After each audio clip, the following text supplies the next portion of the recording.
La 31, c'est donc le recrutement d'un agent contractuel non titulaire, je repasse un peu, pour pallier à une vacance d'emploi. Donc c'est, voilà, j'ai rien de plus à dire. Vous savez effectivement de quoi il s'agit, puisque c'est le responsable des sites de production de restauration. Qui est contre? Qui est pour? Qui s'abstient?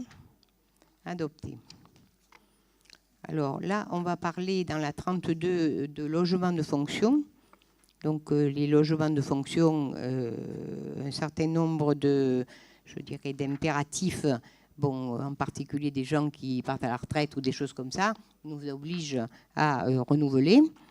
Donc un logement de fonction est attribué à un emploi, à quelqu'un qui occupe un emploi à la mairie, et c'est assorti ou d'une obligation complète de service, et donc pas de loyer supplémentaire, ou un panachage entre les astreintes et un loyer qui évidemment est plus avantageux puisque une partie du travail est fait en nature, si je peux dire ça comme ça.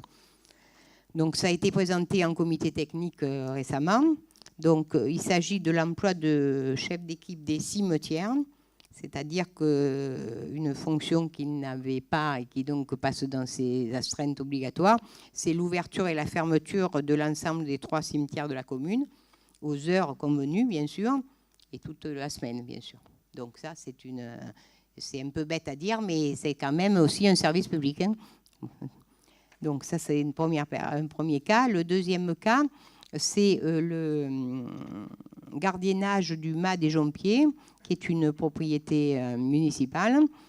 Et donc, il y a un logement là, et qui donc sera affecté à un agent d'entretien qui aura la mission de garder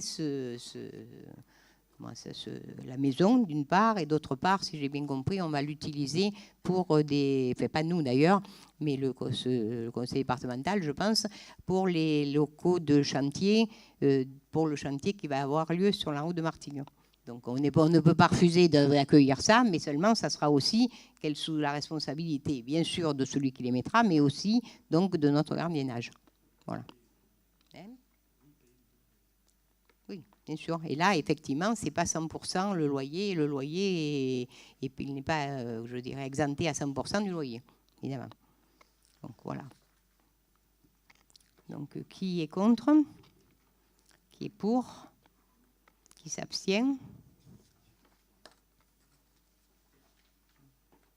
Alors, la 33 concerne la participation de la commune et donc du CCAS au financement de la protection sociale complémentaire des agents. Donc c'est en fait la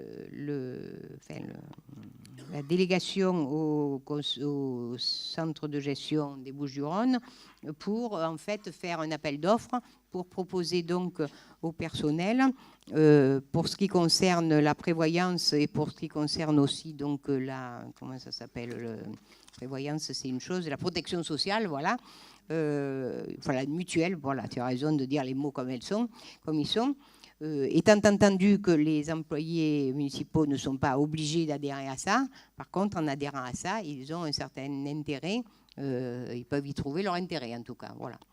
Donc là, je crois qu'on avait 290 agents qui adhéraient à la protection sociale, hein, ce qu'on dit aux ressources humaines. Donc, ce n'est pas négligeable.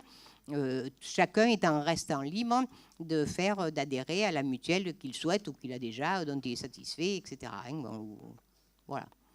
Donc ça, c'est en fait demander, je dirais, les propositions qui seront faites par le centre de gestion et pour les mettre à la disposition du personnel. Bon, qui est contre? Qui est pour? Qui s'abstient?